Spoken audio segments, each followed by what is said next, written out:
জোকা কলকাতার স্বামীনারায়ণা মন্দিরে চলে এসেছি আজকে।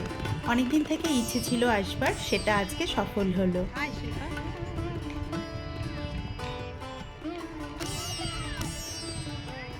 দারুণ মন্দিরটা, হ্যাঁ, সুন্দর অপূর্ব। আমাদের পেছনে মন্দির, আর মন্দিরে গিয়ে আর ফটো তুলতে দেবে না। ট্র্যাভেল টেলসের পক্ষ থেকে তোমাদের সবাইকে welcome and welcome back to my channel.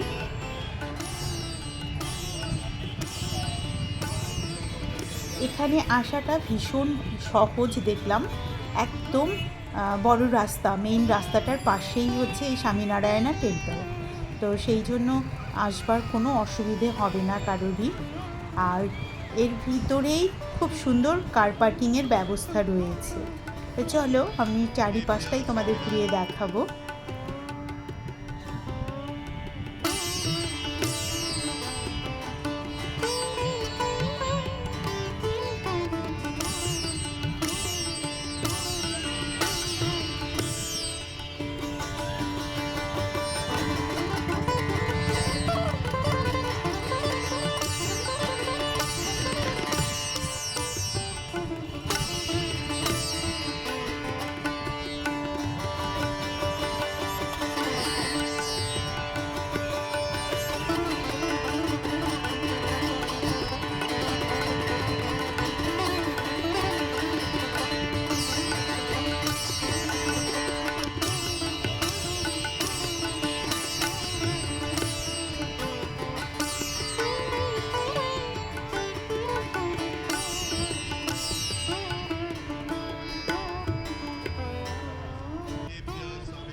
বিশাল বড় এরিয়া নিয়ে প্রথমে ঢুকতেই এই সিঁড়িগুলো ভেঙে এই রকম চরণ যুগল রয়েছে।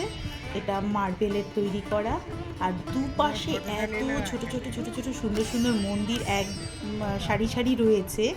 তো একসাথে আর কি, যেটা বলতে চেয়েছিলাম, চারিপাশেই যেমন খুব সুন্দরভাবে সাজানো গোছানো আর ভীষণ পরিষ্কার পরিচ্ছন্ন, দেখে না মনটা খুব ভালো লাগছে। এই দেখো, বললাম একদম মেন রাস্তাটা দেখাই যাচ্ছে, গাড়ি বাস এগুলো যাচ্ছে, আর এক একটা করে সাইড আমি তোমাদের দেখাচ্ছি। খুব সুন্দর, খুবই সুন্দর। আমরা এসেছি ধরো এই বিকেল এখন 5টা মতো, তো এখনও একেবারে সন্ধেও লাগেনি আর দুপুরের রোদটাও নেই। তো ওয়েদারটা এমনি গরম আছে প্রচণ্ড, এখন তো গরমকাল, গরম হবেই, হাওয়াও আছে সেই সাথে, তবে গরম হাওয়াটাও একটু গরম গরম। এই যে এইরকমভাবে দুপাশেই একই রকম, আমি এক পাশ দেখাচ্ছি কিন্তু উল্টো দিকেও এইরকমইভাবে সাজানো গোছানো আছে।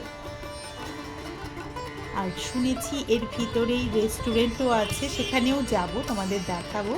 তো এখন চলো কাছে যাচ্ছি, কাছে গিয়ে মন্দিরে ঢুকবো। তো মন্দিরে ঢোকার পরে আর ক্যামেরা করতে দেবে না, ছবি তুলতে দেবে না। তো বাইরে থেকে চারিপাশটা দেখিয়ে নিই, মন্দিরের ভিতরটা তো দেখাতে পারবো না। তারপরে আবার বাইরে যখন এসে ওই রেস্টুরেন্টে যাব সেগুলো আবার দেখাবো।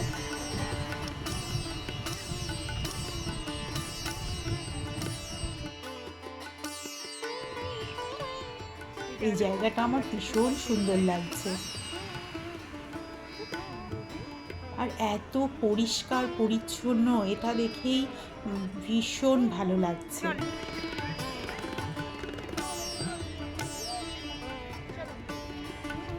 অনেক দিনই ভেবেছিলাম আসবো আসবো, আর আশাই হচ্ছিল না। তো আজকে চলেই এসেছি, তাই ভাবলাম তোমাদেরও একটু দেখিয়ে দিই।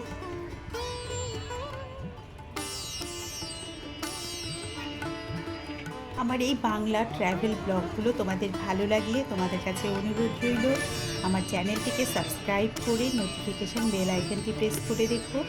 এইরকম কাছে পিঠে দূরে দেশ বিদেশ যেখানেই যাই না কেন, আমার যেটা ভালো লাগে বা যেটা ভালো লাগে না সেটাই আমি তোমাদের সামনে তুলে ধরি।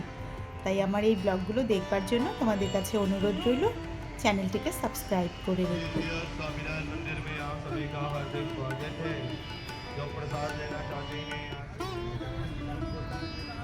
তোমাদের কীরকম লাগছে এই স্বামীনারায়ণা টেম্পলটা দেখে সেটা আমায় কমেন্টস বক্সে জানিও।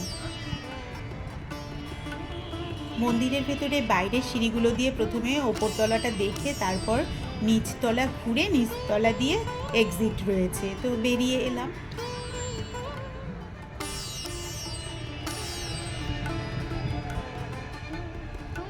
এখন এই যে এখানে চলে এসেছি, যেই জায়গাগুলো আমরা দেখিনি ভিতরে, আর এটা হচ্ছে রেস্টুরেন্টটা, ভেজিটেরিয়ান রেস্টুরেন্ট। এখানে দেখলাম সকালের ব্রেকফাস্টেরও ভীষণ সুন্দর সুন্দর জিনিস, লুচি, সবজি, নানান টাইপের জিনিস রয়েছে, নানা ধরনের মিষ্টি রয়েছে। তারপর খিচুড়ি পাওয়া যায় এখানে, 50 টাকা সম্ভবত দেখলাম। তো এই ধরনের নানান খাবার পাওয়া যায়। নতুন একটি ব্লগ নিয়ে আবার খুব তাড়াতাড়ি তোমাদের সামনে হাজির হব। ততক্ষণ সবাই সুস্থ থেকো, ভালো থেকো, আর সম্পূর্ণ ব্লগটি দেখবার জন্য তোমাদের অসংখ্য অসংখ্য ধন্যবাদ। আর এই দেখো, যেটা বলেছিলাম, একদম মেইন রাস্তার পাশেই মন্দিরটি রয়েছে। আর এই যে এই রোডটা, এটাই ডায়মন্ড হারবার রোড।